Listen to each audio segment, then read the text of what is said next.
গ্রীষ্মের দুপুরবেলা যদি টক ঝাল মিষ্টি একটা আম মাখা হয় তাহলে কিন্তু জমে একদম ক্ষীর হয়ে যায়। আসসালামু আলাইকুম ভিউয়ার্স, সুইটস এন্ড বেকিং এ সবাইকে স্বাগত। আজকে আমি খুবই মজার একটি আম মাখা করে দেখাবো।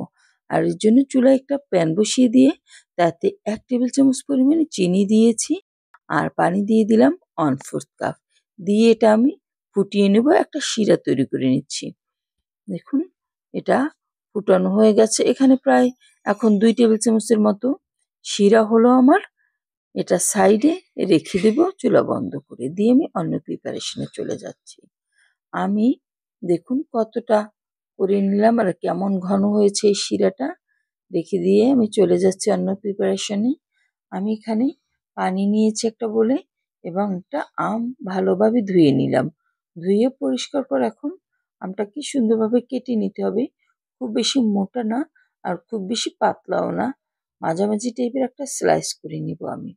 দেখুন ভিতরের আটিটা বাদ দিয়ে আমি স্লাইস করে নিব, কারণ আমের ভিতরটা একটু শক্ত, তাই আমি এভাবে স্লাইস করে নিচ্ছি।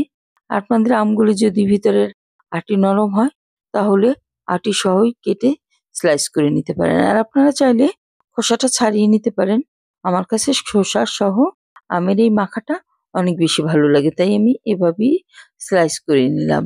নিয়ে এর মধ্যে আমি যে শিরাটা তৈরি করেছিলাম সেটা সম্পূর্ণ দিয়ে দিলাম।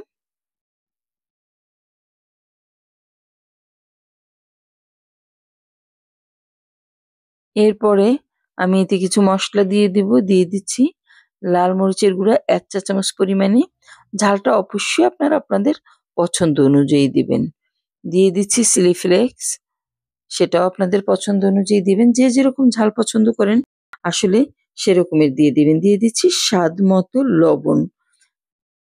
ঝালটা আপনি কেমন খাবেন সেটা একান্তই আপনার, তাই যার যার পছন্দ অনুযায়ী ঝালটা দিয়ে নিবেন। আমার বাসায় একটু ঝাল বেশি খায়, তাই আমি একটু ঝালটা বেশি দিয়ে মাখিয়ে নিলাম। দেখুন এটা মাখানো হয়ে গেছে। এই যে উল্টে পাল্টে যেন প্রতিটা আমের গায়ে গায়ে মশলাটা লেগে যায় সেরকম করে মাখিয়ে নিলাম। এখন একটা সার্ভিং ডিশে আমি সার্ভ করে দিচ্ছি। এটা খেতে কিন্তু খুবই মজা হয়। আপনারা বাসায় তৈরি করলেই বুঝতে পারবেন যে আসলে এটা কতটা মজার একটা আম মাখা। একবার বানালে আপনি আর থামতেই পারবেন না। বাসার সবাই আপনাকে বারবার এভাবে আম মাখাতে রিকোয়েস্ট করবে। আশা করি আজকের এই আম মাখাটা আপনাদের কাছে অনেক বেশি ভালো লেগেছে। আর ভালো লাগলে প্লিজ আমার ফেসবুক পেজটি ফলো দিয়ে রাখবেন এবং ইউটিউব চ্যানেলটি সাবস্ক্রাইব করে রাখবেন। সবাই অনেক বেশি ভালো থাকবেন। আল্লাহ হাফেজ।